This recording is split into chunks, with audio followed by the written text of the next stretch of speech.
Every story has to begin somewhere, and since this is my first video, I felt it fitting to begin with a baby crow preparing for its first flight. Hi, I'm Fable, and welcome to the House of Fable. Before I begin, I want to clarify that, firstly, this analysis is strictly for seasons 1 through 4 of My Hero Academia, because that's what I'm personally most interested in analyzing. I know later seasons in manga add context, but this video presentation is specifically focused on the themes and character writing established in the earlier narrative. Secondly, I am not a psychologist. I'm just an autistic woman who compulsively analyzes fictional people for enrichment. Everything I'm saying in this video is my own personal interpretation and my own personal opinion. You can disagree with my opinions, you'd be wrong, but people are allowed to have wrong opinions. What I find interesting about My Hero Academia is not the fights or the quirks, it's the psychological and societal framework underneath the story. Specifically, what the series believes makes someone heroic, how identity is shaped by reinforcement and attachment, what society rewards, what happens when humanity becomes conditional, and how people psychologically adapt to the roles they're forced into. Because in my opinion, My Hero Academia is at its strongest when it's analyzing humanity through the lens of hero society, and at its weakest when it becomes afraid of its own themes. Let's start with Katsuki Bakugo. I think people fundamentally misunderstand Bakugo to either secretly soft underneath or naturally abusive and cruel. Because in my opinion, Bakugo's character is what happens when genuine heroic instinct, emotional intensity, and attachment become psychologically distorted by reinforcement systems. Let's look at who Bakugo was as a young child before quirks even came into the picture for him. He was intense, even then, had a lot of emotional sensitivity, and was extremely prideful. He viewed any help as someone pitying him or as condescension, because he was emotionally pride-sensitive, even before Hero Society reinforced it. My personal opinion is that this is because of not only his natural personality, but his home life. His mother is shown to be loud, aggressive, physical, and almost tends to demonize his perceived weaknesses, even if that does come from a place of care, worry, and affection, while his father is intensely passive. Then, of course, his quirk came in. Suddenly he was flooded with societal praise and adult reinforcement of not only his heroic potential, but also his behavior. His peers admired and feared him in equal measure, including Midoriya, the person whose opinion emotionally mattered to him most. His aggression was interpreted as leadership and confidence. Exceptionalism became his key identity point, and emotional vulnerability became incompatible with his selfhood. Bakugo's tragedy is not that he lacked heroic instinct. It's that every environment around him distorted the way he learned to express it. His mother's aggression, his father's passivity, his teachers' and peers' reinforcement, and even hero culture in his society as a whole. But the person most affected by Bakugo's emotional framework was always Midoriya. Let's get into his relationship with Midoriya.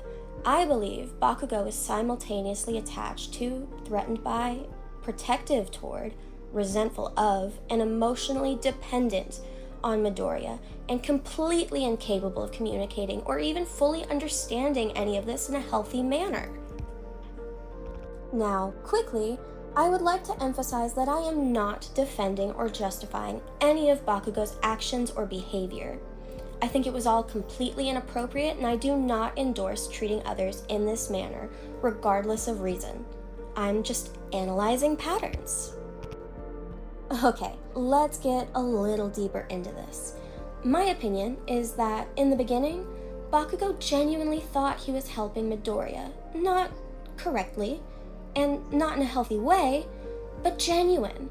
From Bakugo's perspective, Midoriya was physically vulnerable, powerless, socially unrealistic, and repeatedly insisting on entering an extremely dangerous profession anyway, all while doing nothing that Bakugo could recognize as training to be a hero.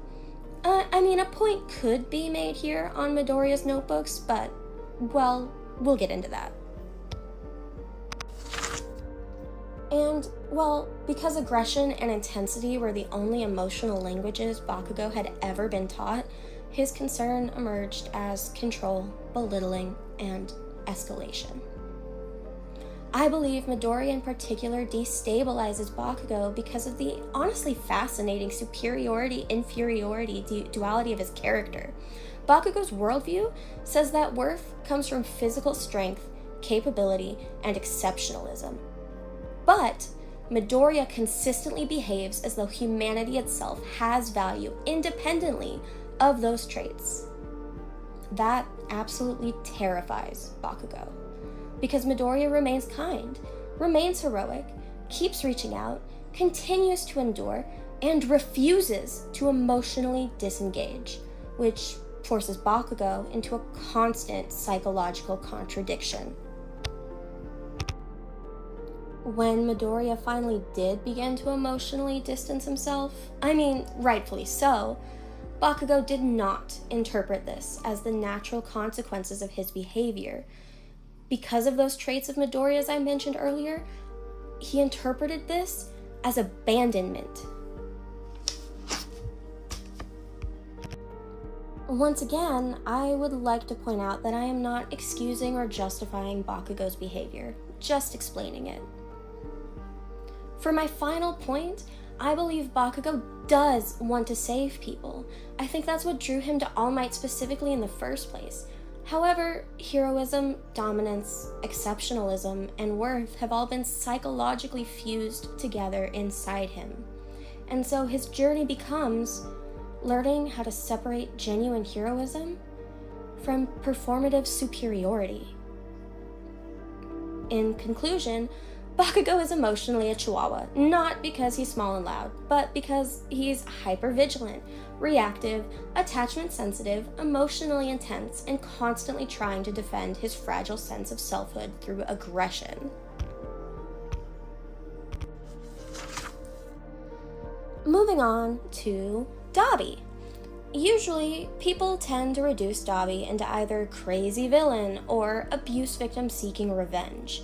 However, in my opinion, Dabi's character is fundamentally about conditional humanity and identity collapse. Now, in order to properly analyze Dabi, we have to go back to the beginning. Now, I'm going to put a quick disclaimer in here. If you do not know Dabi's original identity, please click out of the video. Thank you. Okay, back to it. Todoroki Toya, who I'll be referring to as Toya to avoid confusion, began not from a quirk marriage, but from an idea. Specifically, Endeavor's idea to create a more powerful quirk that could one day defeat All Might if Endeavor himself failed to do so. From my understanding, Endeavor chose Rei, his wife, specifically for her ice quirk, to create a child who could produce hotter fire for longer periods of time by cooling the body. Toya was specifically brought into the world designed for a specific role, with inherited expectations, parental projection, and usefulness-based value, all before he was even conceived. From birth, his body, his quirk, his future, and his purpose were all tied together. Toya was loved conditionally before he even understood what conditional love was. All of this meaning that failure became existential. Now, we of course know that Toya's quirk comes in and it is canonically hotter than his father's. Unfortunately, his body completely rejects its own quirk. This, of course, naturally creates humiliation, instability, identity fragmentation, and lastly, desperation. Especially because his quirk is the thing his father valued. This leads a young Toya to the devastating conclusion that the very thing meant to justify his existence destroys him. Toya starts to internalize, if I can't fulfill my intended purpose, then I have no place.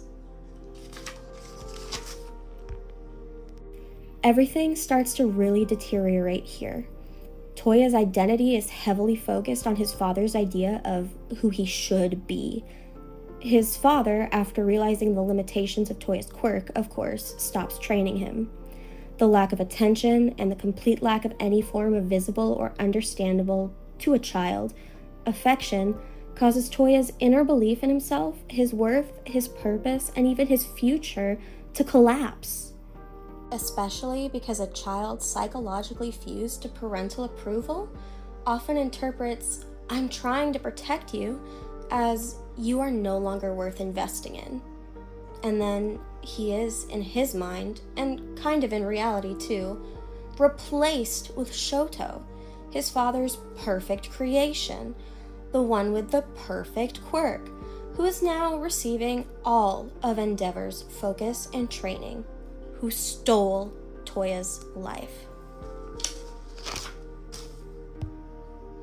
And then the training accident occurs. Dabi is not just a villain name. It represents the burned remains of someone who no longer believes personhood exists independent of usefulness and suffering. Toya did not become Dabi because he stopped loving his family.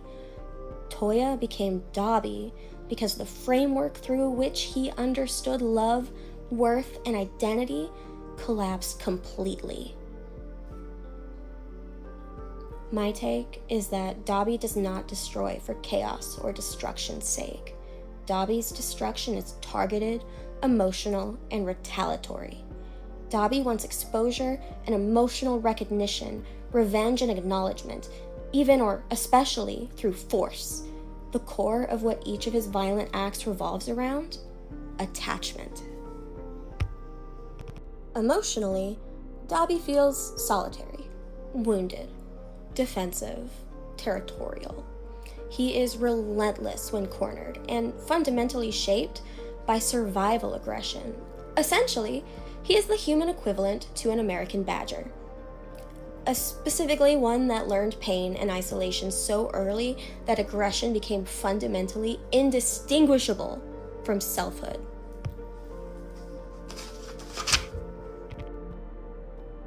Moving on to my section on Aizawa. We're once again going to dig a little deeper. Aizawa Shota is a person whose identity, ethics, and teaching philosophy were fundamentally shaped by loss, rescue-oriented attachment, and an intensely structured moral framework. Aizawa is often interpreted as emotionally detached, cynical, or simply exhausted. That reading misses the actual structure of his character entirely. In my opinion, Aizawa is one of the most emotionally intense characters in the series. He's just also one of the most emotionally compressed. Aizawa is well known for quite a few things. He has a low interest in social performance. He shows selective attachment, emotional restraint, rigid moral structure, practical thinking, and functional prioritization. He's frequently displaying blunt communication, sensory-seeking tendencies, avoidant tendencies, and exhaustion. Aizawa consistently prioritizes function over appearance, efficiency over performance, and meaningful action over social expectation. Personally, I interpret Aizawa as autistic, specifically an autistic adult who has never been diagnosed and therefore built his understanding of himself entirely through function, responsibility, and survival. This is demonstrated by his communication style, difficulty with performing emotionally, deep yet selective attachments, his emotional compression, his burnout exhaustion patterns, his love of structure, and his rescue fixation, which I believe is his most prominent special interest. Aizawa does not seem disconnected from emotion, only the socially expected methods of expressing it. Speaking of rescue being his most prominent special interest, I believe this is shown best through his decision to go into underground heroics. My Hero Academia shows us his spite and his desire to escape his villain label, but if those were his primary motivations, then after the sports festival, he would have become a limelight hero, regardless of introverted behavior. As an underground hero, he cannot prove to society that he overcame the stigma he grew up with, because most of society does not and cannot know he is a hero. His choice to go into underground specifically shows me that his primary motivation is rescue. In addition, Aizawa does not teach heroism as a performance. He teaches it as survival, responsibility, and rescue. He also frequently looks down on people who go into heroics prioritizing personal gain. Now that we've established that Aizawa has prioritized rescue from a young age, let's delve into what I believe fundamentally influenced who he became as an adult, a professional hero, and a teacher. The event that caused his catastrophic framework rupture, the death of Shirakumo Oboro. Oboro was one of the most emotionally important people to Aizawa during his formative years, and he died as a student in the field in front of Aizawa. And Aizawa couldn't rescue him. This, of course, causes crushing guilt, an almost compulsive need for overpreparedness, an increase in hypervigilance, his obsession with keeping students alive, and his idea that harshness is protection. His entire teaching style is essentially trauma-informed rescue conditioning. Continuing on with his teaching philosophy, I fully believe that his harshness is almost always preventative, not ego-driven. His autistic framework, rescue orientation special interest, moral structure, emotional compression, and the trauma he endured not only in his formative years, but also in his professional career all converge. His base need/desire is always and consistently, I need you alive. What makes Aizawa such an important character in My Hero Academia's thematic structure is that he experiences trauma, attachment, loss, and emotional intensity just like Bakugo and Dabi. Unlike them, however, he channels those experiences into sustained rescue instead of domination or collapse. Emotionally, Aizawa feels less like a predator and more like a humpback whale. He is deeply social, but selectively attached. He's protective, he's quietly communicative, and fundamentally oriented towards rescue, even after a profound, catastrophic loss. I hope you guys are ready for this next part, because now we get into All for One. From my observations, people profoundly misunderstand All for One by assuming his evil stems from emotional incapability, psychopathy, or narcissism. To me, what makes him so horrifying is the exact opposite. All for One understands humanity extremely well. He simply does not, and will not, value autonomy more than his own desire. I fully believe he has incredibly high emotional intelligence and social understanding in addition to his intellectual intelligence. He is fully capable of forming attachments. He not only understands but genuinely feels empathy and is incredibly good at employing it strategically. And he does selectively care for people. This, unfortunately for those he cares for, and honestly everyone else, does not stop him from treating human beings as his own personal doll collection.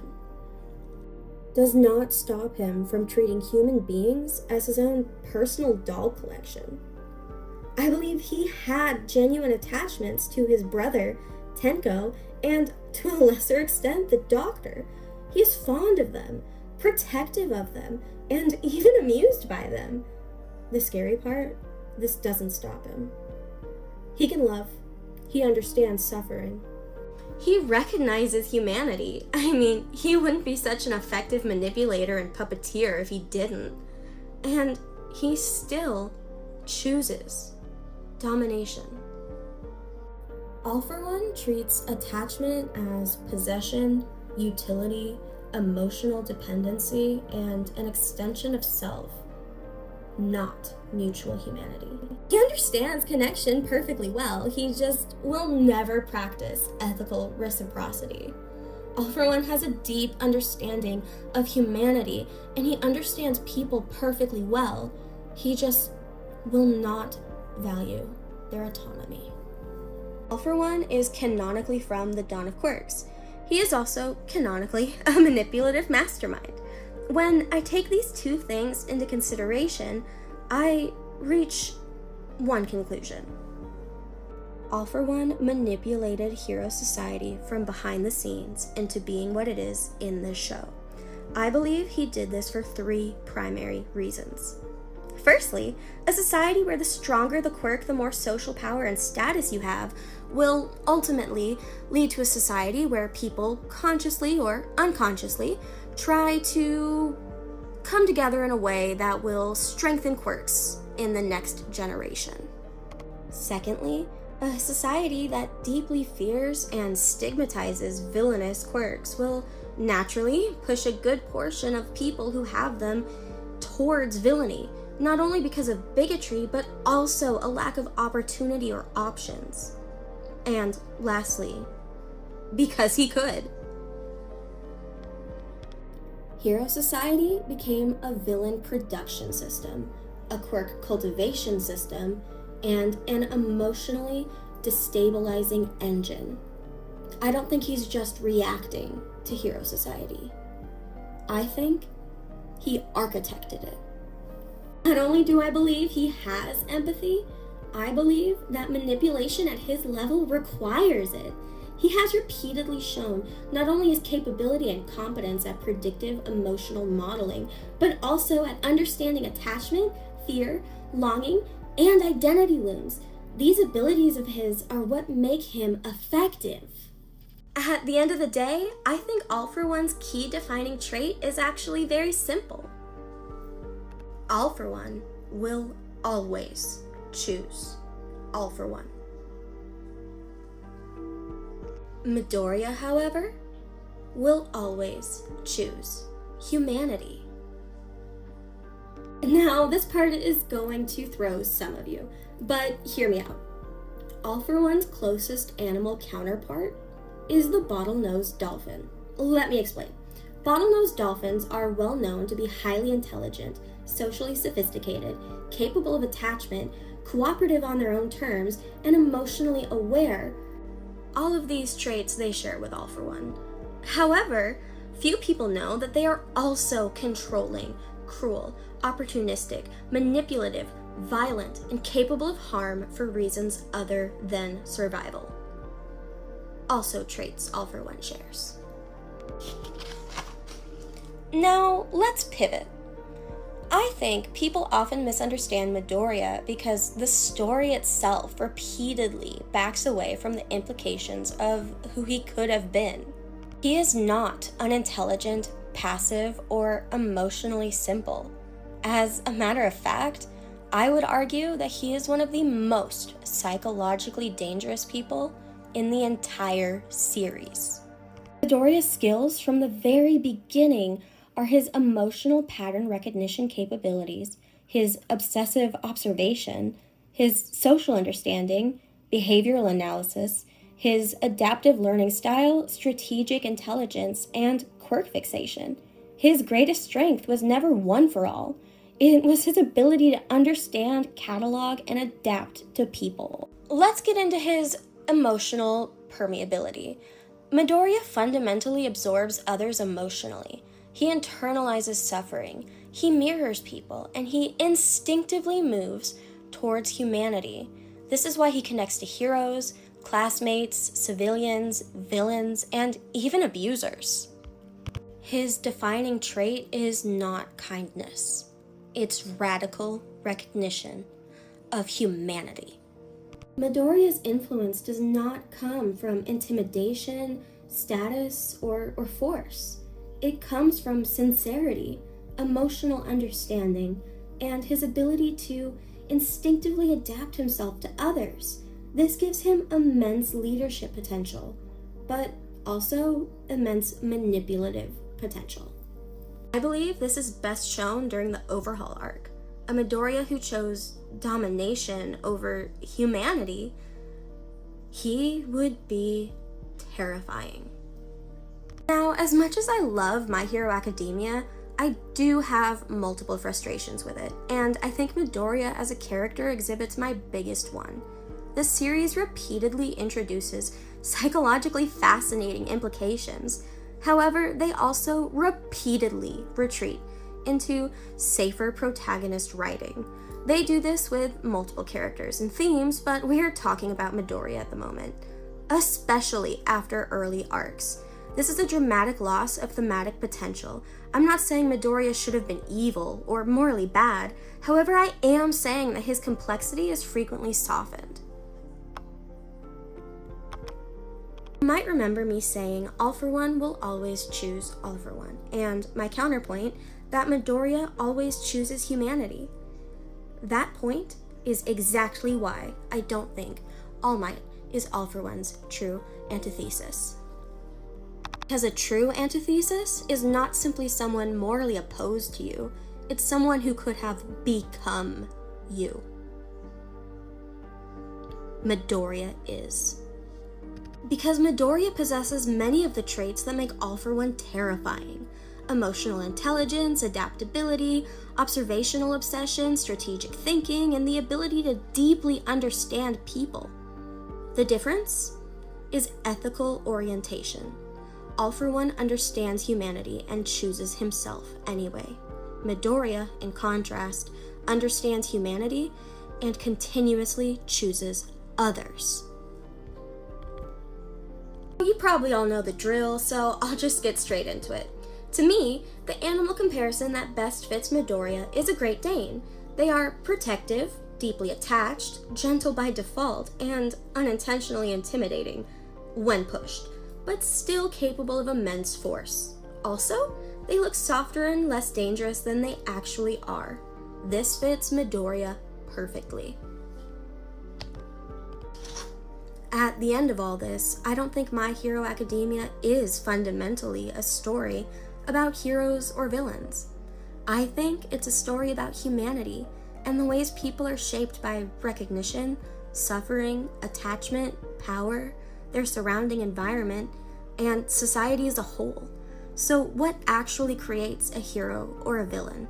If power, charisma, emotional understanding, attachment, and intelligence are all morally neutral, which I believe they are, then the deciding factor is not only ethical orientation and autonomy, but also what someone chooses to do with their understanding of humanity. People are not born heroic or villainous. They are shaped by attachment, recognition, trauma, social reinforcement, identity, and most importantly, in my opinion, ethical choices. Hero society in the show is, in and of itself, psychologically unstable. My Hero Academia's society continuously rewards power, suppresses complexity, stigmatizes certain traits, and creates isolation, and then repeatedly reacts to the consequences that it helped create. Hero society is not just a setting, it is an active psychological force shaping identity. Personal opinion, the core theme of the entire series is humanity. Midoriya and All For One specifically show this. Midoriya fundamentally moves towards humanity, while All For One, he understands humanity, but rejects ethical reciprocity. So, what makes a hero? Not strength, or intelligence, or even capability. It is ethical orientation, the choice to value humanity instead of merely understanding it. And with that, I think I'm going to close the book for tonight. Thank you for visiting the House of Fable.